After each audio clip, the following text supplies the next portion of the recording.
नमस्कार, city centre show में आपका स्वागत है। मुंबई से मैं हूं पूजा भारद्वाज और शो की शुरुआत कर रहे हैं आज के अहम खबर के साथ। एयर इंडिया एक्सप्रेस एयरलाइन द्वारा पिछले 24 घंटे में 87 से ज्यादा उड़ानें रद्द कर दी गई। कर्मचारी अचानक से मेडिकल लीव पर चले गए, जिसकी वजह से फ्लाइट्स को कैंसिल करना पड़ा।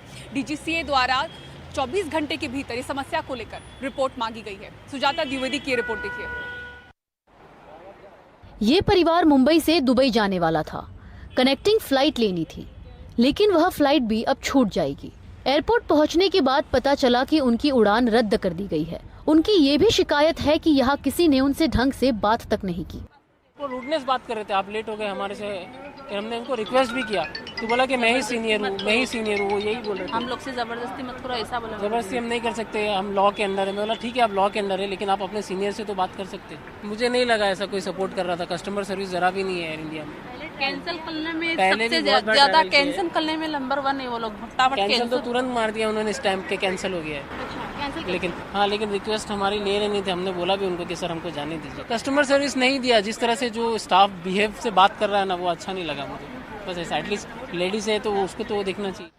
दरअसल एयर इंडिया एक्सप्रेस के 300 कर्मचारी अचानक सिक लीव पर चले गए हैं। वे नई सेवा शर्तों से संतुष्ट नहीं है। उड़ानों के रद्द होने का असर सिर्फ मुसाफिरों पर नहीं, ट्रैवल एजेंसियों पर भी पड़ रहा है। यात्री परेशान भी है और नई टिकट बुकिंग से बच रहे हैं।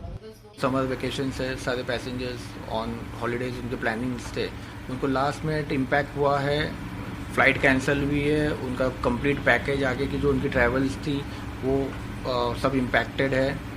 Flights, hotel, sightseeing, international flight में उनका वीज़ा, कनेक्टिंग फ़्लाइट, बहुत सारी चीज़ें थी। अभी भी हमको समझ में नहीं आ रहा है कि आगे अगर क्लाइंट को नेक्स्ट फ़्लाइट मिलने वाली है या नहीं मिलने वाली है, कब तक का ये डिले चलेगा इनका, और आगे फ्लाइट ऑपरेट कब से शुरू करेंगे, कुछ क्लैरिटी नहीं है हमें एयरलाइन की। मिनिस्ट्री ऑफ सिविल एविएशन ने एयर इंडिया एक्सप्रेस एयरलाइन से जवाब मांगा है और सभी चालक दल का एकाएक छुट्टी पर चले जाने के पीछे का कारण भी। टाटा में हो रहे विलय के चलते तमाम चालक दल में जॉब का खतरा, कुप्रबंधन और भेदभाव जैसी भावना के चलते बहुत ज्यादा नाराजगी है। लेकिन सवाल ये कि आखिर कब तक इन चालक दल की समस्याओं का निवारण होगा और आखिर कब तक आम लोगों को, आम यात्रियों को इन एयरलाइंस के निजी समस्या के चलते अपना समय व्यर्थ करना होगा। कैमरा पर्सन मंगेश भीसे के साथ सुजाता द्विवेदी, एनडीटीवी इंडिया। और दिग्गज राजनेता शरद पवार का इशारा अगर समझें तो आने वाले समय में एनसीपी का कांग्रेस में विलय हो सकता है। इंडियन एक्सप्रेस को दिए इंटरव्यू में उन्होंने आने वाले दौर की राजनीति का खाका खींचा है। उनको लगता है कि चुनावों के बाद कई क्षेत्रीय दल जो हैं, या तो वो कांग्रेस के करीब आ जाएंगे या फिर उसका हिस्सा हो जाएंगे। रौनक कुकड़े की रिपोर्ट देखिए। कभी कांग्रेस से अलग होकर अपनी पार्टी बनाने वाले एनसीपी अध्यक्ष शरद पवार क्या इस उम्र में घर वापसी करने की सोच रहे हैं? इंडियन एक्सप्रेस को दिए एक इंटरव्यू में उन्होंने कहा कि वे कांग्रेस और एनसीपी में वैचारिक रूप से कोई अंतर नहीं देखते, लेकिन विलय को लेकर अभी कुछ कहना नहीं चाहते। सबसे बातचीत के बाद वे अपनी राय देंगे। हालांकि शरद पवार का बयान सिर्फ एनसीपी के संदर्भ में नहीं है, ये बयान बदलती राजनीति के संदर्भ में है। उन्होंने कई और बातें कही। उनका कहना है कि मोदी सरकार के खिलाफ लोगों में गुस्सा है। 2024 के चुनाव के बाद कई क्षेत्रीय दल कांग्रेस के करीब आएंगे या फिर कांग्रेस में विलय हो जाएगा। शरद पवार ने इंटरव्यू ऐसे वक्त दिया है जब वो खुद सियासी अग्नि परीक्षा से गुजर रहे हैं और विपक्ष की राजनीति कई संकटों का शिकार होती दिख रही है। हालांकि सुप्रिया सुले ने इसे शरद पवार की निजी राय बता दिया है। उनका एक जेनेरिक स्टेटमेंट है, इस बारे में मुझे नहीं पता। इसकी जानकारी पवार साहब ही दे सकते हैं और अभी तक लोकसभा का चुनाव खत्म भी नहीं हुआ है।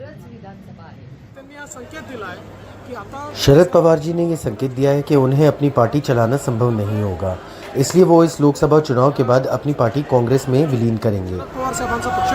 उनके साथ जो लोग हैं उन पे उनका पूरा विश्वास नहीं है कि वो आगे बढ़ा सकेंगे, इसलिए उनको लगता है कि मैं कांग्रेस में अगर विलीन कर दूंगा तो धीरे धीरे कांग्रेस के जो आज के नेता है वो भी हमारे नेतृत्व में काम करेंगे, ऐसा उनको एक बार विश्वास है। और इसलिए वो चाहते हैं कि कांग्रेस के तो बहुत सांसद तो नहीं आएंगे और आगे जाके हमारे ही इंडिया अलायंस के अगर कुछ प्रादेशिक पार्टियां फूट जाए, क्योंकि वो इतनी छोटी छोटी है कि 4 सांसद 3 सांसद, तो ये तो भारतीय जनता पार्टी के साथ कभी भी जा सकती। अगर हमने अभी इनको कांग्रेस में डाल दिया, कांग्रेस में मर्ज करने की प्रोसेस पूरी की, तो कांग्रेस से बाहर निकलना कठिन होता, क्योंकि फिर उसमें जो मेजॉरिटी लगती उतनी मेजॉरिटी नहीं निकल पाएगी।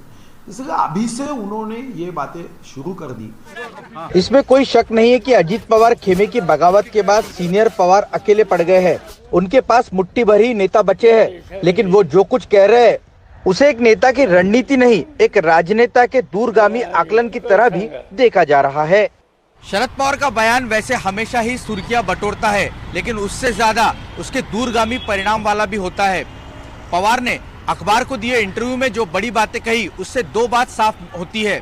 एक तो ये कि चुनाव नतीजों के बाद कांग्रेस भले ही सत्ता में आए या विपक्ष में जाए, वे मजबूत होने वाली है, और दूसरा, आने वाले दिनों में बीजेपी और कांग्रेस के इर्द गिर्द ही देश की राजनीति घूमेगी। मुंबई से रौनक कुकड़े, एनडीटीवी इंडिया के लिए।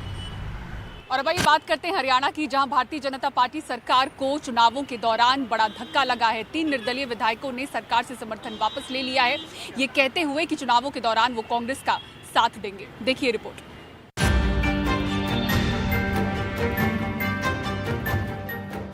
हरियाणा में लोकसभा चुनाव के दौरान राजनीतिक घटनाक्रम में तेजी से बदलाव आ रहा है। 3 निर्दलीय विधायक जो पहले बीजेपी का साथ दे रहे थे, अब कांग्रेस के खेमे में आ गए हैं, जिससे हरियाणा विधानसभा में भारतीय जनता पार्टी की सरकार अल्पमत में आ गई है। 90 सीट की हरियाणा असेंबली में 88 मेंबर है, तो इसका मतलब कम से कम 45 उनको मैजिक फिगर चाहिए। अगर बात करें हरियाणा के, बीजेपी के पास 40 एमएलए और 3 इंडिपेंडेंट एमएलए, जो टोटल 6 एमएलए में बीजेपी को सपोर्ट कर रहे हैं, और कुल मिला के 43 बनते हैं। तो कहीं ना कहीं 2 नंबर 45 तक पहुंचने के लिए अभी हरियाणा बीजेपी के पास नहीं है। उन सरकार को तुरंत पद छोड़ देना चाहिए, इस्तीफा देना चाहिए, और राष्ट्रपति शासन लागू कर देना चाहिए, ताकि निष्पक्ष चुनाव हो जाए। सिर्फ नीलो खेड़ी में प्रोग्राम हुए, हमने सपोर्ट रखी थी मन से बीजेपी के श्री मनोहर लाल जी के साथ। नीलो खेड़ी में प्रोग्राम हो या वहाँ नहीं बुलाए गए, त्रोड़ी में और निस्सन में। तो हमें भी तो महसूस हो रहा था, चलो हम तो इस बात को सह रहे थे, भाई महसूस हो रहा था भाई हमारे, जब हम सपोर्टर हैं बिल्कुल साथ खड़े, तो हमें यहाँ इग्नोर क्यों किया गया, प्रोग्राम में क्यों नहीं बुलाया गया। तो इसमें जनता थी जो हल्के की, वो भी हमें पूछने लगी।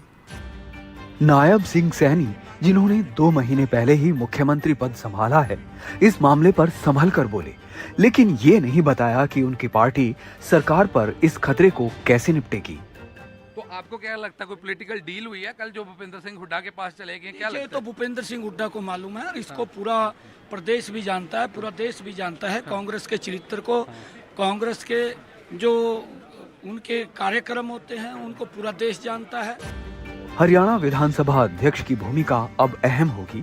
उनका कहना है कि फिलहाल सरकार को बहुमत साबित करने की कोई जरूरत नहीं है। अभी तक ऐसी कोई सिचुएशन आई नहीं है जहां पर फ्लोर टेस्ट करने की कोई नौबत आई हो या किसी की तरफ से मांग आई हो। जब भी कोई ऐसी मांग आएगी, फ्लोर टेस्ट की बात होगी, आदरणीय राज्यपाल महोदय निर्णय लेंगे और उसके अनुसार हम विधानसभा के अंदर भी कार्रवाई करेंगे। हरियाणा में अब पूर्व उप मुख्यमंत्री और जननायक जनता पार्टी के नेता दुष्यंत चौटाला की भूमिका और अहम हो सकती है, जो लोकसभा चुनावों से पहले सरकार से अलग हो गए थे और वो कह चुके हैं कि राज्य सरकार को गिराने की कोशिशों का साथ देंगे। अगर करंट रेजिम को मेजॉरिटी प्रूव करनी पड़ी तो जननायक जनता पार्टी व्हिप भी जारी करेगी और करंट गवर्नमेंट के विरोध में व्हिप को जारी। मगर करंट सरकार को घेरने के लिए अगर समर्थन विपक्ष के अंदर एकता होगी और करना पड़ा तो हम करें।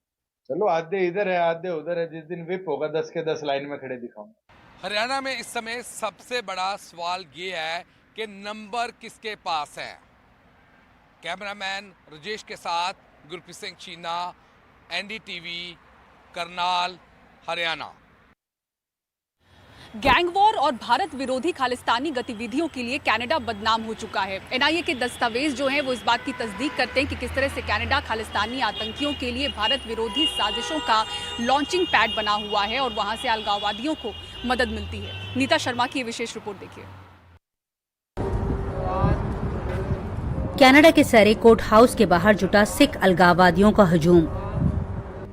तब वहां हरदीप सिंह निज्जर की हत्या में शामिल होने वाले 3 भारतीय की पहली पेशी थी। ये पहली बार नहीं है जब खालिस्तान समर्थक खुलकर भारत के खिलाफ आवाज उठाते दिख रहे हों। कनाडा की विदेश मंत्री मेलानी जॉली ने एक बार फिर भारत को निशाना बनाया। Stand by the allegations that a Canadian was killed on Canadian soil by Indian agents. Now, the investigation by the RCMP is being done. I won't further comment, and no other officials from our government will further comment. What I'm telling, though, on the question of the relationship with India is I think that it's always better when diplomacy remains in private, and Canada will continue to stand by first protecting Canadians, making sure that we also protect our sovereignty, and in the end, also we need to protect our rule of law. उधर भारत का कहना है कि Canada Bharat से भागे हुए आतंकियों का गढ़ बन गया है। जांच एजेंसियां इससे जुड़े सबूत कई बार कनाडा के साथ साथ फाइव आइज के मुल्कों से भी साझा कर चुकी हैं। डोजियर में वो सभी आतंकियों के नाम और ठिकाने बताती हैं जिन्हें कनाडा में पनाह मिली है। In Canada, actually, today the party in power in Canada, other parties in Canada have given these kinds of extremism, separatism, advocates of violence a certain legitimacy in the name of free speech. But the fact is, number of gangland people, number of people with organized crime links from Punjab have been made welcome in Canada. We have been telling Canada, saying, look, these are wanted criminals from India. You have given them visas. They have come, many of them in false documentation. And yet you allow them to live there. If you decide to import for political purposes people with very dubious, actually very negative background, there will be issues. NIA के मुताबिक इनमें लखबीर सिंह का नाम है, जो 2017 में Canada में जाकर बस गया। अब उस पर जबरन वसूली, ड्रग स्मगलिंग और टारगेटेड किलिंग के कई मामले हैं। NIA ने उसे पंजाब पुलिस मुख्यालय पर रॉकेट लॉन्चर से हमला करने के मामले में भगोड़ा करार दिया है। रमनदीप सिंह उर्फ रमन जज जयपाल भुलर गैंग से जुड़ा है। वो जेल में बंद गैंगस्टर गगनदीप सिंह का भाई है। कनाडा से वो भी पंजाब में आतंकवादी गतिविधियां कर रहा है। 2021 में फिलौर में एक डेरा भक्त और पुजारी की मौत में भी वो शामिल पाया गया। अब वो कथित तौर पर खालिस्तान टाइगर फोर्स के लिए एक एजेंट और रिक्रूटर के रूप में काम कर रहा है। चरणजीत सिंह का जिक्र पुलिस फाइल्स में रिंकू के नाम से होता है। बरनाला जिला के बिहाला गांव से छात्र वीजा पर वो कनाडा गया। इसे भी जांच एजेंसियां कई आपराधिक मामलों में ढूंढ रही हैं। गुरपिंदर सिंह उर्फ बाबा डल्ला विजिटर वीजा पर कनाडा में दाखिल हुआ और वहीं बस गया। उस पर भी कई आपराधिक मामले हैं। अर्शदीप सिंह, जो अश दल्ला के नाम से जाना जाता है, पंजाब के मोगा जिले के डाला गांव का रहने वाला है। वो रिपुदमन सिंह मलिक की हत्या के लिए वांटेड है और अक्सर वांटेड अपराधी हरदीप सिंह निज्जर के साथ भी देखा गया था। सतवीर सिंह, जिसे वॉरिंग के नाम से जाना जाता है, अबोहर गांव से विजिटर वीजा से कनाडा जाकर बस गया। जबरन वसूली और युवा कट्टरपंथ में शामिल सिंह भारत में आपराधिक गतिविधियों के लिए युवाओं को संगठित करने में महत्वपूर्ण भूमिका निभाता है। सोनोवीर सिंह उर्फ डिलन पंजाब का रहने वाला है और एक एथलीट की हत्या में शामिल है। भारत का मानना है कि कनाडा भारत के दुश्मनों को शरण और पनाह देने के पीछे वोट बैंक की राजनीति है। नई दिल्ली से नीता शर्मा, NDTV इंडिया के लिए। वाहेगुरु जी का खालसा, वाहेगुरु जी की फतेह। और सिटी सेंटर शो में वक्त हो चला एक ब्रेक का, लेकिन ब्रेक के बाद आपको हम दिखाएंगे विशेष रिपोर्ट उत्तराखंड से। किस तरह से जंगलों में लगी आग से पूरे इकोसिस्टम पर खतरा मंडरा रहा है, दिखाएंगे इस पर आपको पूरी खबर एक ब्रेक के बाद।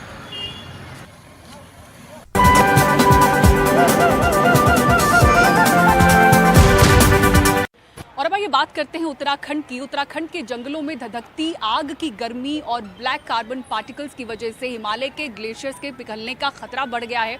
तो जंगलों में लगी जो ये आग है, उससे न सिर्फ जंगलों का नुकसान हो रहा है, बल्कि पूरे इकोसिस्टम पर किस तरह से खतरा मंडरा रहा है। उत्तराखंड से आपको हम ये विशेष रिपोर्ट दिखाते हैं।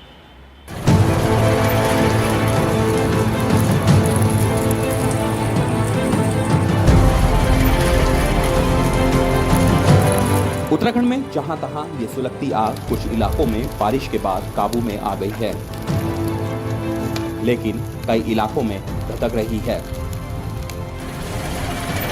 इस आग की गर्मी और ब्लैक कार्बन पार्टिकल्स पहाड़ों के लिए बहुत बड़ा खतरा बनते जा रहे हैं। ये जो धूल और ये ब्लैक कार्बन पार्टिकल है, छोटे छोटे पार्टिकल्स है, जब ये उड़ते हैं तो ये काफ़ी दूर तक ट्रैवल करते हैं और जो ग्लेशियर्स हैं, चाहे वो हिमालय के ग्लेशियर्स हो या फिर अन्य जगहों के, तो ऐसी आग के जो ब्लैक कार्बन पार्टिकल्स हैं उन ग्लेशियर्स पे जमते हैं और जो ग्लेशियर्स की मेल्टिंग पावर है वो बहुत तेज़ी से हो जाती है। जंगलों की आग से तेजी से ब्लैक कार्बन नैनो पार्टिकल्स का उत्सर्जन हो रहा है, जिससे इंसानों के साथ ही हिमालय के ग्लेशियरों के लिए बड़ा खतरा पैदा हो रहा है। पिछले 10 दिनों में इसकी रफ्तार कई गुना बढ़ गई है। पिछले 10 दिनों से जो उत्तराखंड में हर जगह फॉरेस्ट फायर का इवेंट हो रहा है, उससे बायोमास बर्निंग का इम्पैक्ट ब्लैक कार्बन पे भी काफ़ी पड़ रहा है। तो जहाँ एवरेज वैल्यू 2-3 माइक्रोग्राम पर मीटर क्यूब जाती थी, वो कुछ टाइम के लिए 16 या 15 माइक्रोग्राम पर मीटर क्यूब भी जा रही है, लेकिन वो एवरेज नहीं है पूरे 24 आवर्स का। लेकिन पिछले सालों से उसका एवरेज वैल्यू डेफिनेटली ज़्यादा है। वैज्ञानिकों का कहना है कि ग्लेशियर पर ब्लैक कार्बन पार्टिकल्स की परत बनती जा रही है, जो बड़ी तेजी से सूरज की गर्मी को सोख रही है, जिसकी वजह से ग्लेशियर तेजी से पिघल रहे हैं। जो भी धुआं यहाँ निकल रहा है तो वो सब अल्टीमेटली जो है हिमालय में जो है जमा हो रहा है वो, तो उसके जमा होने से क्या होता है, कहीं ना कहीं वो प्रेसिपिटेट करता है, वो बहुत फाइन डस्ट होती है। तो एक लेयर बना देती है स्नो के ऊपर, और वो लेयर अगर 2-3 मिलीमीटर की बन जाए तो जो आपका सन की रेज आ रही है, जो पहले रिफ्लेक्ट हो रही है, वो उसको एब्जॉर्ब करना शुरू कर देता है। अब एब्जॉर्ब करना शुरू कर देता है तो मेल्टिंग तेज हो जाती है। तो जो ग्लेशियर जो हमारे पास स्नो का भंडार है, जो स्नो हमारी पड़ी हुई है, उसको बहुत फास्ट मेल्ट कर देता है। बहरहाल हिमालय के ग्लेशियर इस वक्त ब्लैक कार्बन की गिरफ्त में हैं, जो हिमालय की सेहत के साथ इंसानों की सेहत भी खराब करने वाला है। इसलिए समय रहते अगर जंगलों की आग पर नियंत्रण नहीं पाया गया तो ना जंगल बचेंगे, ना ही हिमालय के ग्लेशियर। देहरादून से एनडीटीवी इंडिया के लिए किशोर रावत। और सिटी सेंटर शो में फिलहाल इतना ही। मुंबई के CST से पूरी टीम को दीजिए इजाजत। खबरों के लिए देखते रहें एनडीटीवी इंडिया। नमस्कार।